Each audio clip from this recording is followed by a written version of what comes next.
Hello दोस्तों, मैं सचिन अरोड़ा एक बार फिर से आप सभी का स्वागत करता हूं अरोड़ा एजुकेटर के इस ऑफिशियल प्लेटफॉर्म पे। So I hope you all are doing great. आप सब बहुत बढ़िया होंगे। एक बार फिर से आज के सेशन में हम लोग बात करेंगे UP police computer operator SIASI computer के अगेन बेस्ट 40 क्वेश्चंस। और आज है इसका day 4, day 1, day 2, day 3 best 40 questions का तड़का लगता हुआ। और आज यही वो क्वेश्चंस हैं जो एग्जाम में पूछे जाएंगे। बस एग्जाम के बाद थैंक यू जरूर बोल दीजिएगा कि सर बिल्कुल जो आपने पढ़ाया वही एग्जाम में आया, है ना। इस तरीके की रिसर्च कर की है कि सेम टू सेम क्वेश्चन देखने को मिलेंगे। आइए एक बार फटाफट से अपनी नॉलेज को फिर से टेस्ट करते हैं। जितना पढ़ा है हम लोगों ने, है ना, उसको फिर से एक बार रिवाइज करने की कोशिश करते हैं, क्योंकि जितनी भी गलती होने की चांसेस हैं वो यही हो जाए, है ना। एग्जाम में गलती होने के चांस नहीं होने चाहिए, वहां रिकवरी नहीं है। यहां तो आपको पता चल जाएगा कि किस टॉपिक पर ज्यादा फोकस करने की रिक्वायरमेंट है, कहां पर लैकनेस हो रही है। बस यही तो ऑब्जर्व करना है आपको। यस, शुरू करते, हैव अ लुक। साथ ही साथ वो कैंडिडेट्स जो कि यूपी पुलिस कंप्यूटर ऑपरेटर या SIASI का कोर्स ज्वाइन करना चाहते हैं या कंप्यूटर प्रोग्रामर ग्रेड 2 का कोर्स ज्वाइन करना चाहते हैं, वो अरोड़ा एजुकेटर एप्लीकेशन को इंस्टॉल कर लीजिएगा और कोर्स से कनेक्ट हो जाइएगा, ताकि जितने बचे हुए टाइम है आपके पास इसको बढ़िया से यूटिलाइज करें। लेकिन वही कैंडिडेट लीजिएगा जो कम से कम 7-8 घंटे पढ़ने की हिम्मत रखें, है ना, क्योंकि कोर्स वाइड है और आपको लगातार इतना टाइम देना होगा। वही कैंडिडेट्स ज्वाइन करिएगा जो 100% सिलेक्शन चाहते हैं, है ना। उन्हीं के लिए ये कोर्स बना है, जहां वीडियोस है, PDF है, मॉक टेस्ट है, MCQs हैं, सब कुछ है। टॉपिक वाइज देखने को मिलेगी हर एक चीज यहां पर आपको। यस, कोई डाउट है, कोई कंफ्यूजन है, दिए गए नंबर पे आप व्हाट्सएप भी मुझे कर सकते हैं। बिना किसी देरी के शुरू करते हैं सेशन के साथ। और ये रहा प्यारा सा वो क्वेश्चन जो हमने प्रीवियस सेशन में आपसे पूछा था। क्या था ये question? A network interface card NIC contains, एक नेटवर्क इंटरफेस कार्ड यानी NIC में क्या शामिल है। हम जानते हैं हमारे कंप्यूटर में जितनी भी हार्डवेयर डिवाइसेस होती हैं, जितनी भी नेटवर्किंग डिवाइसेस होती हैं, उनमें NIC कार्ड लगा होता है। यस, और NIC कार्ड के ऊपर क्या मेंशन होता है? मैक एड्रेस, जिसको कंप्यूटर का फिजिकल एड्रेस या बर्न्ड इन एड्रेस के नाम से भी जानते हैं। तो आंसर क्या होगा? NIC contain a MAC address. क्या मैक एड्रेस को बदला जा सकता है? वैसे तो नहीं, है ना। लेकिन अगर NIC कार्ड को बदल दे, अगर चोर इतना टैलेंटेड है कि वो NIC कार्ड को बदल दे, तो क्या मैक एड्रेस बदल जाएगा? जी हां, है ना। वैसे क्या पॉसिबल है? जी नहीं, क्योंकि मैक एड्रेस को परमानेंट एड्रेस माना जाता है और हम ये नहीं मानते कि कोई NIC कार्ड को बदलेगा। इस वजह से हम मैक एड्रेस को क्या बोल देते हैं? Permanent address. जबकि IP एड्रेस को क्या बोलते हैं? Temporary address. यस, नेक्स्ट देख सकते हैं आप, MAC address are physically attach to a hardware device, है ना। ये आपका हार्डवेयर डिवाइस से ही क्या होता है? अटैच होता है। आज के सेशन का पहला क्वेश्चन ये रहा। अब 40 में से कितना स्कोर आप करेंगे, है ना, मुझे कमेंट करके बताइएगा कि सर इतना स्कोर रहा। What kind of software is antivirus? Antivirus किस प्रकार का सॉफ्टवेयर है? सिस्टम, एप्लीकेशन, यूटिलिटी या फिर ऑल ऑफ दीज? हम जानते हैं एंटीवायरस का काम क्या होता है? वायरस को किल करना या वायरस को आने से रोकना, है ना। प्रिवेंशन, क्योर, यही तो काम है एंटीवायरस का। तो एंटीवायरस किस प्रकार का सॉफ्टवेयर है? सिस्टम सॉफ्टवेयर, एप्लीकेशन, यूटिलिटी या all of these? Correct answer है यूटिलिटी सॉफ्टवेयर। क्यों? क्योंकि वो सॉफ्टवेयर जो सिस्टम की परफॉर्मेंस को इंक्रीज करते हैं उन्हें यूटिलिटी सॉफ्टवेयर बोलते हैं। दो सॉफ्टवेयर्स विच डायरेक्टली और indirectly enhance or increase the performance of the computer or system, that is called utility software। जैसे डिस्क डिफ्रैगमेंटर, डिस्क क्लीनअप, ये सब क्या करते हैं? आपके सिस्टम की परफॉर्मेंस को इंक्रीज करते हैं। अब एंटीवायरस कैसे इंक्रीज करेगा? अगर एंटीवायरस होगा हमारे सिस्टम में तो वायरस नहीं आ पाएगा, और वायरस नहीं आ पाएगा तो क्या परफॉर्मेंस इंक्रीज होगी? जी हां, that is why it is called utility software.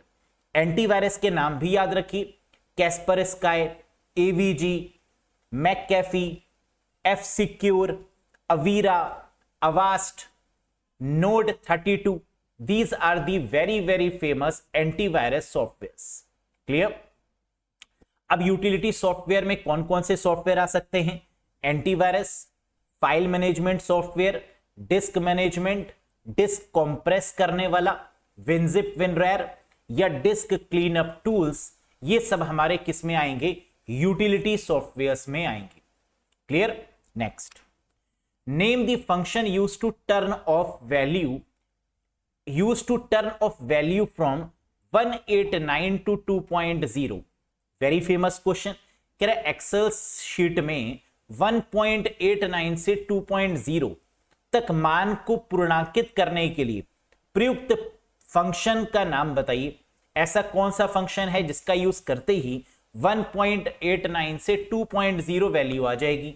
बिल्कुल सही, and that is called round up function. Round up 1.89 जब हम यूज करेंगे तो इसका जो रिजल्ट आएगा वो क्या आएगा? 2.0। तो आंसर क्या आ जाएगा? That is round up function. Next, a column which has ability to become a primary key is called. Database का क्वेश्चन। एक कॉलम जिसमें प्राथमिक कुंजी बनने की क्षमता होती है उसे क्या कहा जाता है? जल्दी से बताइए। प्राइमरी की।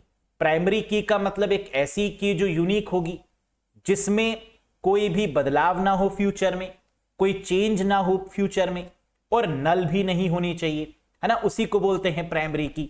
लेकिन एक टेबल में एक ही प्राइमरी की हो सकती है। यस, जैसे अगर हम स्टूडेंट के रोल नंबर को प्राइमरी की ले रहे हैं तो स्टूडेंट की ईमेल आईडी क्या होगी, स्टूडेंट का रजिस्ट्रेशन नंबर क्या होगा, हो तो वो भी प्राइमरी की सकता है, लेकिन हम सिर्फ एक ही को प्राइमरी की मान सकते हैं, और जो बचे हुए होंगे उसको क्या बोलेंगे? दैट इज कॉल्ड ऑल्टरनेट की। प्राइमरी की क्या हो गया? एक टेबल है स्टूडेंट की, उसमें स्टूडेंट का जो रोल नंबर है उसको हमने प्राइमरी की माना, लेकिन स्टूडेंट की जो ईमेल आईडी है, स्टूडेंट का जो रजिस्ट्रेशन नंबर है, उसको हम क्या मानेंगे? That is called the alternate की। क्या ऑल्टरनेट की भी प्राइमरी की हो सकती थी? जी हां, लेकिन हम प्राइमरी की सिर्फ एक को ही लेते हैं, है ना, तभी तो उसको प्राइमरी बोलते हैं, और बाकी जो हो सकती थी उन्हें हम क्या बोलेंगे? Alternate keys. जैसे इस एग्जाम्पल में देखिए, स्टूडेंट आईडी हमने प्राइमरी की ली, तो जो रोल नंबर होगा स्टूडेंट का, है ना, वो भी प्राइमरी की हो सकता था, लेकिन लेंगे नहीं क्योंकि वो क्या हो जाएगा? ऑल्टरनेट की। जो ईमेल आईडी है वो भी क्या हो जाएगी? ऑल्टरनेट की। क्लियर है? Very good. Next, an example of fourth generation programming language is. चौथी पीढ़ी की प्रोग्रामिंग भाषा का उदाहरण क्या है? कोबोल, सी, एसक्यूएल या mercury? Very good, and the correct answer is SQL, structured query language. Fourth generation की दोस्तों अगर बात करें तो इसमें कौन कौन सी लैंग्वेजेस आती हैं? PHP, hyper text pre processor, Perl, Python, Ruby, SQL और मैटलैब। ये फोर्थ जनरेशन में कंसीडर की जाती हैं। फर्स्ट जनरेशन में आती है आपकी मशीन लैंग्वेज, जिसे आप 0-1 भी बोलते हैं, जिसको आप बाइनरी लैंग्वेज भी बोलते हैं, वो फर्स्ट जनरेशन का पार्ट है। सेकंड में आती है असेंबली लैंग्वेज, जिसमें निमोनिक्स का यूज होता है, जिसमें सिंबल्स का यूज होता है, जो अरिथमेटिकल लॉजिक यूनिट में यूज होती है, एएलयू में यूज होती है, that is called second generation. Third generation में आती है आपकी सॉफ्टवेयर डेवलप करने वाली लैंग्वेज, जैसे सी, सी प्लस प्लस, जावा, ये सब आपकी थर्ड जनरेशन की हैं। COBOL, BASIC. और फोर्थ जनरेशन में आती है आपकी डेटाबेस पर फोकस होने वाली language, that is called SQL, structured query language, या PHP, Perl, Python, Ruby, SQL और मैटलैब, है ना, ये आपकी फोर्थ जनरेशन की होंगी। नेक्स्ट, और फिफ्थ जनरेशन में क्या आएगा? वो लैंग्वेज जो आर्टिफिशियल इंटेलिजेंस पर ज्यादा फोकस करती है, जैसे लिस्प हो गया, LISP लिस्प, प्रोलॉग हो गया, है ना। तो लिस्प और प्रोलॉग ये हमारी किस में आ जाएंगी, that is artificial intelligence based, comes under the 5th generation language. Next, considering the size of float variable as 4 byte, if base address of an array of float is 100, then the address of the 4th cell is, very very important one। इस तरीके का कोई ना कोई question exam में जरूर मिलेगा आपको। फ्लोट चर के आकार को 4 बाइट्स मानते हुए यदि फ्लोट की एक सरणी का आधार पता 100 है तो चौथे सेल का पता क्या होगा। क्वेश्चन में क्या गिवन है, फ्लोट गिवन है 4 बाइट का, बेस एड्रेस गिवन है 100, पूछा क्या है, एड्रेस ऑफ 4th सेल क्या होगा। इसका मतलब फर्स्ट सेल जो होगा वो हमारा 100 दिया हुआ है बेस एड्रेस, तो दूसरे का क्या होगा 4 बाइट यानी 104, तो तीसरे का कितना होगा +4 108, तो 4th का कितना होगा +4 112। या आप ऐसे भी तो कर सकते थे, 4 बाइट यहां पर गिवन है और किस सेल का पूछा है 4th सेल का, तो 4 4 8 क्या होगा 4 12, है ना। 4 3 12, क्योंकि एक आपको 100 दिया हुआ है तो कितने आपके पास में बच रहे हैं 3, तो 3 × 4 क्या हो गया दैट इज 12, यानी 112 इज द राइट आंसर। या ऐसे भी कर सकते कि पहले का 100 है तो दूसरे का 104 होगा, तीसरे का 108 होगा और चौथे का 112 होगा। समझ गए ना, वेरी गुड। तो करेक्ट आंसर होगा ऑप्शन 4 112। ये बताइए the excess -3 code of decimal 3 is, कह रहा है 0.3 का अतिरिक्त 3 कोड क्या होगा। एक्सेस 3 कोड, एक्सेस 3 कोड, अतिरिक्त 3 कोड का मतलब क्या होता है, नाम से ही पता चल रहा है +3। एक्सेस 3 का मतलब क्या है, कह रहा है एक डेसिमल नंबर गिवन है 3, है ना। अब इसमें एक्सेस 3 का मतलब कि हम 3 को जोड़ दें, एक्सेस का मतलब होता है ज्यादा, तो एक्सेस 3 कोड का मतलब इस 3 में 3 को जोड़ दे, 3 + 3 क्या हो जाएगा 6। इस 6 का बाइनरी निकाल लें, लेकिन कितने बिट में निकालेंगे 4 बिट में, क्योंकि आंसर कितने बिट में गिवन है 4 बिट में। तो क्या लिखेंगे 1248, है ना। इस तरीके से कन्वर्जन तो आप जानते हैं, 6 को बाइनरी में कन्वर्ट करना तो बहुत आसान है। 1248 किसको जोड़ें कि 6 आ जाए, 4 और 2 को जोड़ने पर 6 आएगा, तो 4 2 की जगह पर क्या आ जाएगा 1 1, बाकी की जगह पर क्या आ जाएगा 0 0, तो यानी 0110 that is the correct answer. क्या ये ऑप्शन में कहीं गिवन है, जी हां, that is option number 3 is the valid one. है बिल्कुल आसान, कर लेंगे excess 3 code, very good. Next, the 2's complement of the binary number 10111 is, फटाफट से करो, आप सब जानते हैं कैसे निकालेंगे। बाइनरी संख्या 10111 का 2 का पूरक क्या होगा। सबसे पहला काम, जो बाइनरी नंबर हमें दिया हुआ है वो लिखेंगे, और 2's कॉम्प्लीमेंट निकालने से पहले इसका 1's कॉम्प्लीमेंट निकालेंगे। 1's कॉम्प्लीमेंट का मतलब जहां 1 है वहां 0, जहां 0 है वहां 1, तो 10110 का क्या हो जाएगा 010001, है ना। 1 की जगह पर 0 और 0 की जगह पर क्या आ गया 1 आ गया। अब 2's कॉम्प्लीमेंट में +1 कर देंगे, तो 2's कॉम्प्लीमेंट निकालने के लिए 1 को जोड़ देंगे, 1 में 1 जोड़ने पर क्या आता है 0, कैरी 1, ये 0 आ गया, कैरी 1 चला गया, है ना। ये तो आप लोग करना जानते होंगे बहुत अच्छे से, कैसे कर रहे हैं। 1 में 1 जोड़ा क्या आ गया 0, कैरी क्या आ गया 1, फिर 1 में 0 ऐड करेंगे क्या आ जाएगा 1, और बाकी के नंबर जो है वो एज इट इज लिख देंगे,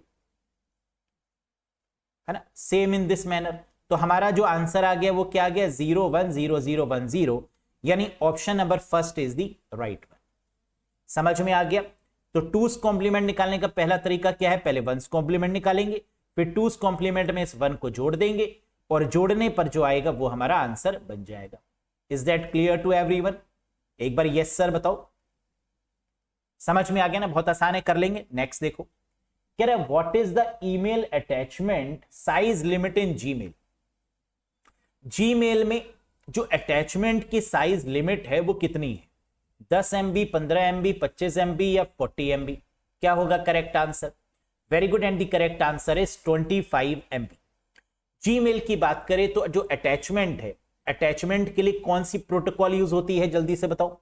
विच protocol is used for the attachment in Gmail? MIME protocol, multipurpose internet mail extension protocol. और जीमेल में जो अटैचमेंट की लिमिट है वो कितनी है, 25 MB। क्या 25 MB से ज्यादा बड़ी फाइल हम नहीं भेज सकते? भेज सकते हैं, वन ड्राइव के थ्रू, है ना। जब आप उसको अपलोड करेंगे तो वो वन ड्राइव, गूगल ड्राइव जो होती है ना, उसके थ्रू वो चली जाएगी। गूगल ड्राइव बोल सकते हैं, माइक्रोसॉफ्ट की वन ड्राइव भी बोल सकते हैं माइक्रोसॉफ्ट के केस में, है ना। तो ये गूगल ड्राइव के फॉर्मेट में आप 25 MB से ज्यादा फाइल भेज सकते हैं, लेकिन फिर भी जो लिमिट है वो क्या है अटैचमेंट की, 25 MB है। आउटलुक की कितनी है, MS आउटलुक की 20 MB। और याहू मेल की कितनी है, again same, that is 25 MB, है ना। तो याद रखिएगा, जीमेल 25 MB, आउटलुक 20 MB और Yahoo mail that is again 25 MB। Next, dash was the first web based email service which was founded in 1996। Dash पहली वेब आधारित ईमेल सेवा थी जिसे 1996 में स्थापित किया गया था। हम जानते हैं सबसे पहली जो हमारी वेब बेस्ड सर्विस बनी उसका नाम है हॉटमेल। क्या नाम है दोस्तों? सबीर भाटिया के द्वारा बनाया गया, that is Hotmail. MS outlook का जो पहला नाम था वो क्या था, हॉटमेल था। किसने डेवलप किया था? सबीर भाटिया जी ने। लेकिन फिर माइक्रोसॉफ्ट आई सबीर भाटिया जी के पास और कहती है ये हॉटमेल मुझे दे दो ठाकुर, है ना। तो सबीर भाटिया पिघल गए। वैसे तो ये सख्त थे, है ना, लेकिन यहां पिघल गए। तो उन्होंने चेक देखा और कहा बिल्कुल ले जाइए, इसको खरीद लीजिए, हमें नहीं चाहिए, आप ही ले लो। और माइक्रोसॉफ्ट ने क्या किया, फिर इसका नामकरण कर दिया, हॉटमेल का नाम बदल के क्या कर दिया, outlook.com, और तब से ये फेमस है, आप जानते हैं। Next, dash protocol is used for retrieving the email from the server. Server से ईमेल प्राप्त करने के लिए किस प्रोटोकॉल का उपयोग किया जाता है, बताइए। सेंड करने के लिए तो SMTP का यूज करते हैं, लेकिन मेल को रिसीव करने के लिए कितनी प्रोटोकॉल यूज होती हैं, 2, एक IMAP और एक POP3। क्या IMAP गिवन है? नहीं। क्या POP3 गिवन है? जी हां, लगा दीजिए, post office protocol version 3। Next, which of the following is not allowed in email ID. कह रहा है ईमेल आईडी में क्या अलाउड नहीं है, ईमेल आईडी में निम्नलिखित में से किसकी अनुमति नहीं है, blank space, dot, numeric digits या कैपिटल लेटर। क्या ब्लैंक स्पेस अलाउड होती है? नहीं। क्या डॉट अलाउड है? जी हां। क्या न्यूमेरिक डिजिट नंबर्स अलाउड है? यस। क्या कैपिटल लेटर में लिख सकते हैं? बिल्कुल। तो आंसर क्या हो जाएगा, blank space is not allowed in email ID या जीमेल आईडी, है ना। ब्लैंक स्पेस अलाउड नहीं होती, जबकि डॉट, न्यूमेरिक, कैपिटल लेटर्स ये सब अलाउड होते हैं। Next, dash is an extension of the original SMTP email protocol. बताइए, डैश मूल सिंपल मेल ट्रांसफर प्रोटोकॉल यानी SMTP ईमेल प्रोटोकॉल का विस्तार है। विस्तार का मतलब जो काम SMTP नहीं कर सकता वो कौन सी प्रोटोकॉल करती है। अब SMTP का काम क्या है, मेल को भेजना, लेकिन कैसे मेल को, जो सिर्फ टेक्स्ट के फॉर्मेट में हो। क्या अटैचमेंट भी भेज सकती है SMTP? नहीं। तो अगर SMTP अटैचमेंट नहीं भेजेगी तो अटैचमेंट कौन भेजेगा, MIME, multipurpose internet mail extension. तो SMTP का जो एडवांस्ड है वो कौन है, माइम। क्या माइम गिवन है? जी हां, लगा दीजिए, multipurpose internet mail extension. Next, what is the limit of number of emails that can be sent through a free Gmail account per day using the web browser। क्या कह रहा है, लिमिट बतानी है नंबर ऑफ ईमेल्स की जो भेजी जा सकती हैं फ्री जीमेल अकाउंट जिसका यूज हम लोग करते हैं, पर डे यानी 24 घंटे के अंदर। 24 घंटे के अंदर कितने मेल्स आप फ्री अकाउंट की मदद से भेज सकते हैं। वेब ब्राउजर का उपयोग करके प्रतिदिन निशुल्क जीमेल खाते के माध्यम से भेजे जा सकने वाले ईमेल की संख्या की सीमा क्या है? 500, 300, 2000 या 100? बिल्कुल सही करेक्ट आंसर है 500। आपकी पार की नजर और Nirma super, the correct answer is 500, है ना। लेकिन क्या पेड अकाउंट में ये चेंज हो जाएगा? जी हां, अगर फ्री जीमेल सेवा हम यूज कर रहे हैं तो 500 है, लेकिन किंतु परंतु बताओ इसका आंसर। आ गया question, what is the limit of number of emails that can be sent through a Gmail work space account per day? जो पेड वाला अकाउंट है उसको हम लोग क्या बोलते हैं? जीमेल वर्क स्पेस अकाउंट, है ना, जहां हमें गूगल को पे करना होता है। तो जीमेल वर्क स्पेस खातों के माध्यम से प्रतिदिन भेजे जा सकने वाले ईमेल की संख्या सीमा क्या है? 4 गुना। वहां 500, यहां 2000 लिख दो। समझ में आया? तो फ्री अगर होगा तो कितना आएगा? 500। लेकिन अगर पेड की बात की जाएगी, जीमेल वर्क स्पेस की बात की जाएगी, तो इस केस में जो लिमिट हो जाएगी दोस्तों वो क्या हो जाएगी? That is 2000। That is the correct one. कोई डाउट? बल्ले बल्ले। Next, search engine which is most famous in China is? चीन का सबसे प्रसिद्ध जो सर्च इंजन है उसका नाम बताइए। बेडू, बिंग, गूगल या याहू? चाइना का फेमस सर्च इंजन जो चाइना में ही डेवलप हुआ, बिल्कुल सही, and that is called Baidu. Microsoft का बिंग है, गूगल का गूगल है ना, और याहू तो आप लोग जानते ही हैं, याहू मेल जो ईमेल है जिसका यूज हम लोग मेल के लिए करते हैं। तो बेडू क्या हो गया? चाइना का मोस्ट फेमस सर्च इंजन।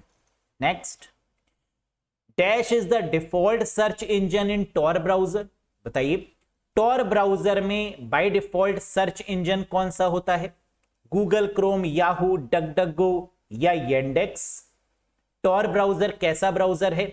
एक ऐसा ब्राउजर जो कि एनोनिमस है, जहां पे हम कोई भी सर्च करेंगे लेकिन वो कोई देख नहीं पाएगा। तभी तो हम टॉर ब्राउजर का यूज करते हैं पोर्नोग्राफी या फिर चाइल्ड क्रिमिनोलॉजी या जितने भी वेपन्स खरीदने होते हैं इलीगल, है ना, तो इलीगल कामों के लिए वेब पर हम जिस ब्राउजर का यूज करेंगे वो टॉर होगा, और इस केस में जो सर्च इंजन हम यूज करेंगे वो डक गो होगा। तो टॉर ब्राउजर के साथ में जो सर्च इंजन हमें मिल रहा है वो क्या है? डक गो है। याद रहेगा, ये क्वेश्चन उल्टा भी पूछ लेते हैं कि डक गो सर्च इंजन के केस में कौन सा ब्राउजर यूज होगा? तो आंसर हो जाएगा Tor browser. The onion router या द अनियन राउटिंग, टॉर का मतलब क्या होता है? अनियन, प्याज की शेप का। द अनियन राउटिंग या router, that is called Tor. Dash is considered the first internet search engine? कह रहे डैश को पहला इंटरनेट सर्च इंजन माना गया। दुनिया का पहला सर्च इंजन कौन सा है? नेक्सस, आर्ची, क्रीपर या ARPANET? Very good, and the correct answer is Archie, the first internet search engine. Nexus क्या है? हम जानते हैं जो सबसे पहला ब्राउजर हमारा है दैट इज कॉल्ड www, जिसका नाम बदल के क्या कर दिया गया था? नेक्सस कर दिया गया था। क्रीपर क्या है? That is the first virus, creeper. First antivirus, reaper. ARPANET क्या है? पहला network, advance research project agency network, that is ARPANET। Next, name the first private search engine has been developed in India in 2021? 2021 में भारत में विकसित किए गए पहले निजी खोज इंजन का नाम बताइए। बिंग, याहू, नेवर या क्यू मामू?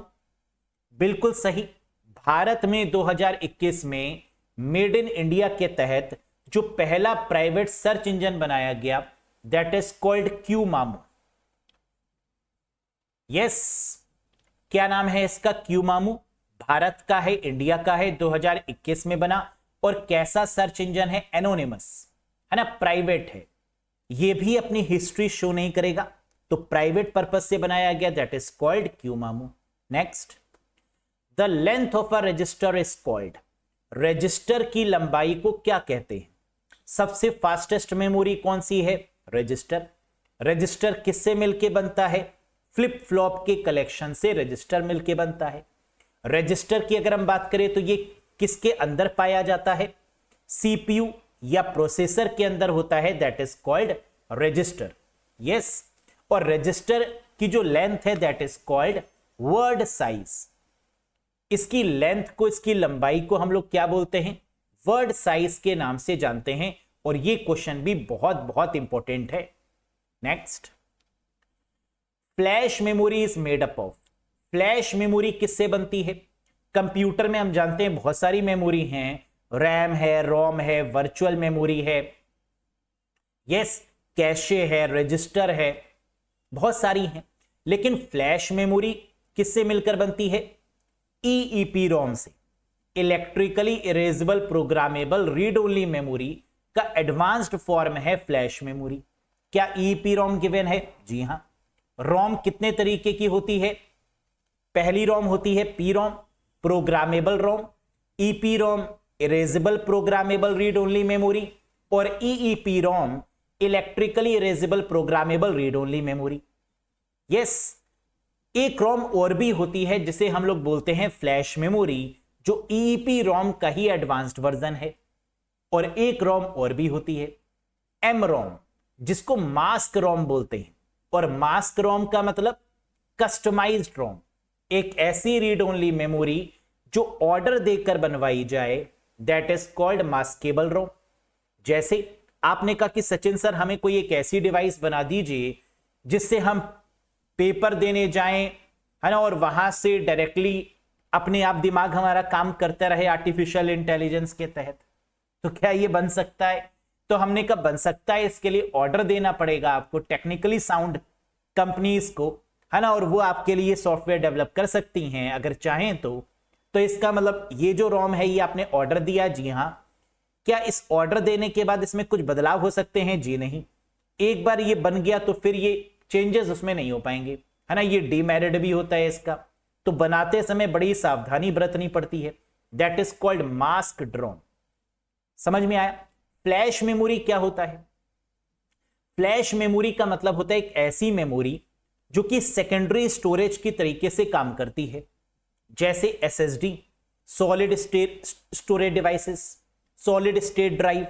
एसएसडी के जब हम बात करते हैं, हार्ड ड्राइव के कंपैरिजन में कई गुना बेहतर काम करती है एसएसडी। सॉलिड स्टेट ड्राइव या फिर पेन ड्राइव फ्लैश मेमोरी है, या मेमोरी कार्ड फ्लैश मेमोरी है। तो तीन डिवाइसेस को हम लोग फ्लैश मेमोरी में रखते हैं, एसएसडी को, पेन ड्राइव को और मेमोरी कार्ड को। क्यों ऐसा करते हैं? क्योंकि ये तीनों जो हैं ये स्पेशल चीज से मिलकर बनी होती है, दैट इज कॉल्ड ईईपी रोम, जो हार्ड डिस्क और पुरानी सीडी और डीवीडी के कंपैरिजन में कई गुना फास्टर है, और इनकी लाइफ एक्सपेक्टेंसी भी बहुत ज्यादा होती है ना, 10 साल 15 साल खराबी नहीं होती हैं। तो ये इसकी खास बात है। Next, NAND flash memory is used in. कह रहे नैंड फ्लैश मेमोरी का प्रयोग किसमें किया जाता है? पेन ड्राइव में, एसएसडी में, मेमोरी कार्ड में, या ऑल ऑफ दीज में? अभी मैंने आपको बताया, फ्लैश मेमोरी बोले या नैंड फ्लैश मेमोरी बोले, इसका यूज किसमें करते हैं? नैंड फ्लैश मेमोरी या फ्लैश मेमोरी में कौन कौन सी डिवाइस आएंगी? पेन ड्राइव आएगी, यहां, एसएसडी सॉलिड स्टेट ड्राइव आएगी, हां, मेमोरी कार्ड आएगा, जी हां, यानी all of these is the correct answer. Next, cookies were originally designed for. कह रहे कुकीज मूल रूप से किसके लिए डिजाइन की गई है? क्लाइंट के लिए, सर्वर साइड प्रोग्रामिंग के लिए, बोथ ऑफ दीज के लिए, या वेब प्रोग्रामिंग के लिए? बताइए बताइए। कुकीज का मतलब क्या है? इंटरनेट पर जो हमारे द्वारा जो भी इंफॉर्मेशन है उसको स्टोर करता है ब्राउजर, किसकी मदद से? कुकीज की मदद से। इसका इस्तेमाल वेब डेवलपमेंट भी करते हैं, जो वेब डेवलपर्स होते हैं, जो वेबसाइट बनाने वाले होते हैं, वो भी कुकीज का यूज करते हैं ट्रैफिक को ट्रैक करने के लिए, कि कौन सा पर्सन वेबसाइट पर कितनी देर रुका, उसने क्या एक्सेस किया, है ना, ये ट्रैक किया जा सकता है with the help of cookies. तो कह रहे कुकीज जो ओरिजिनली डिजाइन की गई है वो किसके लिए की गई है? सर्वर के लिए, क्योंकि कौन आपके कंप्यूटर में इन कुकीज को भेजता है? सर्वर।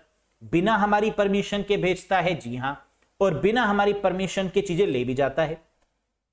तो that is what we call server side programming, है ना। तभी आपने देखा होगा कि जो कंप्यूटर फोरेंसिक एक्सपर्ट्स हैं, अगर कोई दुर्घटना होती है तो वो क्या करते हैं, मोबाइल, लैपटॉप, इन सबको जब्त कर लेते हैं। क्यों? क्योंकि फिर वो कुकीज की मदद से ये देखते हैं कि आपने क्या क्या सर्च किया, आपने क्या क्या फाइल कंप्यूटर में सेव करी, उसको ट्रैक कर लेते हैं वो। यस, आप कहेंगे कि हम डिलीट कर देते हैं। कंप्यूटर में, मोबाइल फोन में कुछ भी डिलीट नहीं होता परमानेंटली, है ना, सब कुछ रिकवर हो सकता है। आप कोई भी सॉफ्टवेयर इंस्टॉल करके देखिए रिकवरी वाला, है ना, जितनी भी फाइल्स आपने अभी तक डिलीट करी होंगी वो सब रिकवर हो सकती हैं। तो कुकीज तो उससे कई गुना ज्यादा बेहतर काम करती है ना, क्योंकि ये सर्वर साइड प्रोग्रामिंग पर काम करती है। यस, तो cookies were originally designed for server side programming. Internet cookies are stored in, internet cookies dash में संग्रहित की जाती है, बताइए, सर्वर, ब्राउजर, सॉफ्टवेयर या डेटाबेस। अभी मैंने आपको बताया कि कुकीज भेजता कौन है, सर्वर, लेकिन वो भेजेगा कहां, वो स्टोर कहां पर होंगी, ब्राउजर में, और ब्राउजर को क्लाइंट भी बोलते हैं। तो स्टोरेज की जब भी बात होगी तो आंसर क्या होगा, ब्राउजर। क्या गिवन है, जी हां, लगा दीजिए, द आंसर इज ब्राउजर।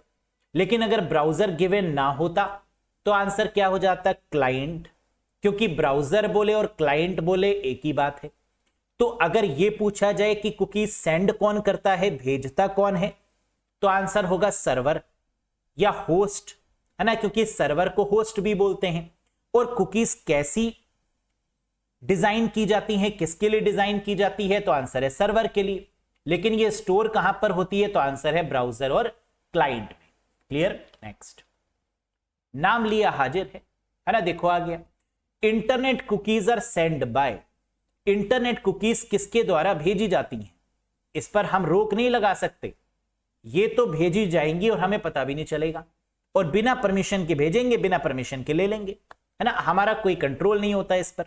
तो the answer is send by server, लगा दीजिए, सर्वर या फिर होस्ट, है ना, डिपेंड करेगा ऑप्शन में क्या गिवन है। Next, who is known as the papa of internet, internet के जनक किसे कहा जाता है, बहुत आसान, Vinton Gray Cerf, Ray Tomlinson, Tim Berners Lee या एलन ट्यूरिंग। करेक्ट आंसर है Vinton Gray Cerf, Surf Excel नहीं, Vinton Gray Cerf, that is the correct answer. नमस्कार अंकल जी, कैसे हैं आप, है ना, ये हैं इंटरनेट के जनक। दो बातें और याद रखिएगा, इंटरनेट लॉन्च कब किया गया पूरे विश्व में, 1 जनवरी 1983, ये ऑफिशियल बर्थडे कहलाता है इंटरनेट का। इंटरनेट लॉन्च कब हुआ विश्व में, वर्ल्ड में, 1 जनवरी 1983 को। और इंडिया में कब लॉन्च किया गया, 15 अगस्त 1995 को, है ना, ये दोनों डेट्स याद रखिएगा, 1 जनवरी और 15 अगस्त। 1 जनवरी 1983 फॉर ऑल वर्ल्ड, दुनिया में, और इंडिया के केस में 15 अगस्त 1995। रे टॉमलिंसन कौन है, जानते हैं आप, ईमेल के founder mister Ray Tomlinson. Tim Berners Lee, HTTP, HTML, है ना, इसके पापा WWW वर्ल्ड वाइड वेब के फाउंडर टिम बर्नर्स ली। और ट्यूरिंग मशीन को डेवलप करने वाले that is mister Alan Turing. Next, the keyboard shortcut to add a new slide in power point, बहुत इंपॉर्टेंट क्वेश्चन और बहुत कंफ्यूज करने वाला क्वेश्चन। पावर पॉइंट में नई स्लाइड को जोड़ने के लिए किस कीबोर्ड शॉर्टकट का प्रयोग करेंगे, कंट्रोल M का यूज करेंगे नई स्लाइड को जोड़ने के लिए। To add a new slide that is control M, to create a new slide control N, नई स्लाइड को क्रिएट करने के लिए कंट्रोल N करते हैं, जबकि न्यू स्लाइड को ऐड करने के लिए कंट्रोल M करते हैं, है ना, याद रखिएगा। Among these secondary storage devices which is fastest, in secondary storage devices में कौन सी सबसे तेज है, magnetic disk, floppy disk, hard disk या SSD, जल्दी से बताइए। सेकेंडरी स्टोरेज में सबसे तेज जो मानी जाती है वो है SSD, सॉलिड स्टेट ड्राइव्स, है ना, these are very very fastest, around 100 times faster than the hard disk, है ना। हार्ड डिस्क तो बहुत पुराना हो गया, अब तो एसएसडी का ही फैशन है। तो answer is what, SSD, solid state drive. Next, the most common shortcut to refresh a web page. Web page को रिफ्रेश करने का सबसे आम शॉर्टकट क्या है? Control F1, control D, control R या कंट्रोल Q? जल्दी से बताइए। बिल्कुल सही, जब आपको वेब पेज रिफ्रेश करना होता है तो हम क्या करते हैं, F5 कर देते हैं, है ना, उससे भी हो जाता है। या अगर हमें हार्ड रिफ्रेश करना है तो कंट्रोल F5 या कंट्रोल शिफ्ट R करते हैं, तब रिफ्रेश होता है। तो क्या कंट्रोल शिफ्ट R गिवन है? नहीं। क्या कंट्रोल R गिवन है? जी हां, that is the correct answer. तो दो चीजें याद रखिएगा, refresh a web page, first is control plus F5, है ना, जो बिना कुकीज को फोकस किए आपके पूरे वेब पेज को रिफ्रेश करेगा, और कंट्रोल शिफ्ट R भी वही काम करता है। Yes, very good. Control Q क्या करता है? MS वर्ड, एक्सेल या पावर पॉइंट में कंट्रोल Q का यूज होता है पैराग्राफ फॉर्मेटिंग को रिमूव करना। To remove the paragraph formatting we use control Q। Control D क्या होता है?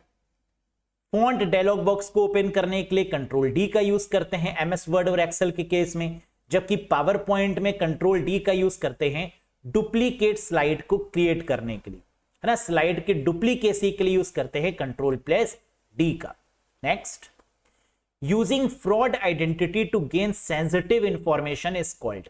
बताइए, संवेदनशील जानकारी प्राप्त करने के लिए धोखाधड़ी पहचान का उपयोग करना क्या कहलाता है? सेंसिटिव इंफॉर्मेशन गेन करना, debit card, credit card, online banking, duplicacy of websites के थ्रू, फॉल्सिफिकेशन ऑफ डेटा, धोखाधड़ी के थ्रू, phishing attack. Very good, so the correct answer is phishing, यानी option number 4 is the right one. तो कभी भी गेन सेंसिटिव इंफॉर्मेशन की बात करें या लॉगिन क्रेडेंशियल्स की बात करें, यूजर नेम और पासवर्ड की बात करें, या फॉल्सिफिकेशन ऑफ डेटा या डुप्लीकेसी ऑफ वेबसाइट की बात करें, तो आंसर क्या होगा? फिशिंग अटैक होगा। Clear? The clock speed of a micro processor typically measured in. एक माइक्रो प्रोसेसर की क्लॉक स्पीड सामान्यतः किसमें नापी जाती है, किसमें मेजर की जाती है? तो माइक्रो प्रोसेसर मतलब प्रोसेसर या माइक्रो प्रोसेसर या सीपीयू भी बोल सकते हैं। तो इसकी स्पीड किसमें मेजर करेंगे? हर्ज में, HERTZ। क्या हर्ज गिवन है? जी हां, गीगा हर्ज, मेगा हर्ज या हर्ज, है ना, that is the correct answer. तो आंसर बन जाएगा गीगा हर्ज। आरपीएम होगा क्या? नहीं, क्योंकि हार्ड डिस्क की स्पीड को आरपीएम में मेजर करते हैं। रेवोल्यूशंस पर मिनट, ये किसकी होगी? हार्ड डिस्क की। पीपीएम किसकी होगी? थर्मल इंकजेट या लेजर प्रिंटर की पीपीएम पेजेस पर मिनट होती है। जीबीपीएस किसकी होती है? इंटरनेट की speed, gigabit per second, megabit per second, है ना, that is for the internet purpose. Next, optical disc store data using which technology? Very very important one. Optical disc किस तकनीक का उपयोग करके डेटा को संग्रहित करती है? ऑप्टिकल डिस्क का मतलब होता है सीडी या डीवीडी या बीआरडी, ब्लू रे डिस्क, या एचवीडी, होलोग्राफिक वर्सटाइल डिस्क, है ना, जिसे ऑप्टिकल डिस्क बोलते हैं। और ऑप्टिकल डिस्क के केस में जो स्टोरेज डेटा टेक्नोलॉजी है वो क्या है? मैग्नेटिक रिकॉर्डिंग नहीं, पिट एंड लैंड जी हां, कैपेसिटर चार्जिंग नहीं, सॉलिड स्टेट स्टोरेज जी नहीं। The correct answer is pit and lands. ये जो ऊपर उठा हुआ सिरा है इसको लैंड बोलते हैं, और जो नीचे गिरा हुआ पोर्शन है दैट इज कॉल्ड पिट। तो pit are non reflexive areas, whereas land are the flat reflexive areas, है ना, याद रखिएगा। पिट एंड लैंड में ही डेटा स्टोर होता है। ऑप्टिकल डिस्क मतलब सीडी, डीवीडी, बीआरडी या एचवीडी के केस में। Next, in cyber security ransomware is a type of. Cyber सुरक्षा में रैंसमवेयर किसका एक प्रकार है? रैंसमवेयर का मतलब कि डेटा को इनक्रिप्ट कर लिया जाता है ना, उसको लॉक कर दिया जाता है, और फिर उसके बिहाफ में रिश्वत मांगी जाती है, फिरौती मांगी जाती है कि इतने बिटकॉइंस इस अमाउंट में इस वॉलेट में ट्रांसफर कर दिए जाएं, that is called a ransomware. तो रैंसमवेयर क्या है? इंक्रिप्शन, डिक्रिप्शन, प्रोटेक्शन या सिक्योरिटी। रैंसमवेयर कौन भेजता है? हैकर। और हैकर भेजेगा तो ये फाइल्स को क्या करेगा? इनक्रिप्ट करेगा। तो आंसर हो जाएगा इंक्रिप्शन। कई कैंडिडेट्स डिक्रिप्शन लगा देते हैं। डिक्रिप्ट तो तब करेगा ना जब रिश्वत का पैसा मिल जाएगा, और डिक्रिप्ट करे या ना करे इसकी गारंटी क्या है? यस, वैसे डिक्रिप्ट ये कर तो देता है लेकिन इसकी गारंटी तो नहीं। तो रैंसमवेयर का जो मेन काम है वो क्या है? फाइल या फोल्डर्स को ताला लगाना, और ताला लगाने को क्या बोलते हैं? इंक्रिप्शन, इनक्रिप्ट कर देना। Yes. Dash is a type of malware that pretend to be useful application but actually contains malicious code is called। बताइए, डैश एक प्रकार का malware है जो उपयोगी एप्लीकेशन होने का दिखावा करता है लेकिन वास्तव में इसमें दुर्भावनापूर्ण कोड होता है। that pretend to be useful but actually not। ऐसा कौन सा malware है जो अपने आप को बहुत शरीफ बताता है लेकिन है नहीं? बिल्कुल सही, that is called a Trojan horse that pretend to be useful but actually not। Rootkit क्या होता है? एक ऐसा मैलवेयर जो एडमिन राइट्स को ही ब्लॉक कर दे। रूटकिट, अगर आप किसी ग्रुप के एडमिन हैं तो आप ना रहकर वो हैकर हो जाएगा, रूटकिट है। एडवेयर मतलब जो एडवर्टाइजमेंट शो करता है, एडवेयर। स्पाईवेयर का मतलब जो मॉनिटर करता है पैकेट्स को ऑनलाइन, दैट इज स्पाईवेयर। और ट्रोजन का मतलब that pretend to be useful but actually not, जो अपने आप को शरीफ दिखाए लेकिन होना, trojan. Next, the keyboard shortcut for inserting a page break in MS word is very very important one. Microsoft word में पेज ब्रेक डालने के लिए कौन सी शॉर्टकट की का प्रयोग करेंगे? कैसे याद कराया था मैंने आप लोग को? PC। पेज का मतलब P और C का मतलब प्रियंका चोपड़ा। यानी पेज ब्रेक के लिए आंसर क्या बनेगा? Ctrl+Enter, यानी option number 2 is the right one. Line break के केस में Shift+Enter, पैराग्राफ के केस में सिर्फ एंटर। 3 चीजें आप लोग को बताई थी और कहा था इन तीनों में से एक क्वेश्चन तो आता ही आता है एग्जाम में। पेज ब्रेक करने के लिए क्या होगा? Ctrl+Enter। लाइन ब्रेक करने के लिए क्या होगा? Shift+Enter। और पैराग्राफ ब्रेक करने का क्या होगा? सिर्फ enter. Yes, very good. Which of the following is not a valid function in MS excel? Excel से काफी क्वेश्चन एग्जाम में मिलेंगे, है ना, तो एक्सेल बहुत बढ़िया से पढ़ने की रिक्वायरमेंट है। निम्नलिखित में से कौन सा माइक्रोसॉफ्ट एक्सेल में वैध फंक्शन नहीं है? सम, AVJ, मैक्स या मिन? सम तो होता है, AVG होता है क्या? नहीं। एवरेज होता है, AVERAG, है ना, पूरा एवरेज। AVG नहीं है। मैक्स भी है, मिनिमम, मिन के लिए यानी मिनिमम के लिए मिन भी है। एवरेज पूरा लिखना होता है एवरेज फाइंड आउट करने के लिए, इज इक्वल्स टू एवरेज, और जिसका एवरेज हमें करना है उसको select, then its gives the average. तो AVG नहीं होगा, पूरा एवरेज होगा। Yes. Next, which of the following keyboard shortcut is used for case change in MS word? बताइए, माइक्रोसॉफ्ट वर्ड में केस बदलने के लिए निम्नलिखित में से किस कीबोर्ड शॉर्टकट का उपयोग करेंगे? चेंज केस का मतलब क्या होता है? Upper case, lower case, capitalize each word, sentence case, toggle case, है ना, यही तो चेंज केस होते हैं हमारे MS वर्ड में। और इसके लिए जो शॉर्टकट की यूज हो रही है वो क्या है? Shift+F3। याद है कि भूल गए? याद है ना, Shift+F3 for the change case purpose.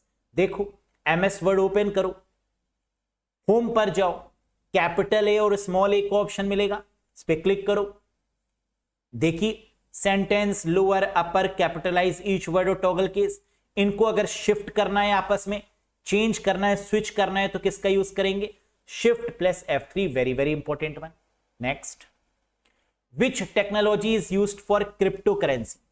Crypto currency के लिए किस तकनीक का उपयोग किया जाता है? वेरी वेरी फेमस क्वेश्चन, हर बार आता है ये क्वेश्चन। बताओ, क्रिप्टो करेंसी के लिए किस तकनीक का उपयोग करते हैं? ये क्वेश्चन बदल भी देते हैं, कैसे अभी मैं बताऊंगा। आंसर होगा ब्लॉकचेन, यानी option 3 is the correct one. Crypto currency का मतलब आप जानते होंगे, है ना, जैसे bitcoin, is a type of a cryptocurrency which is not controlled by the government, neither by the RBI, है ना, that is called a cryptocurrency, जिसका कोई मालिकाना हक नहीं, जिसका कोई सेंट्रलाइज्ड बॉडी नहीं, that is called a cryptocurrency। और इसके पीछे जो टेक्नोलॉजी काम करती है वो कौन सी है? Blockchain technology.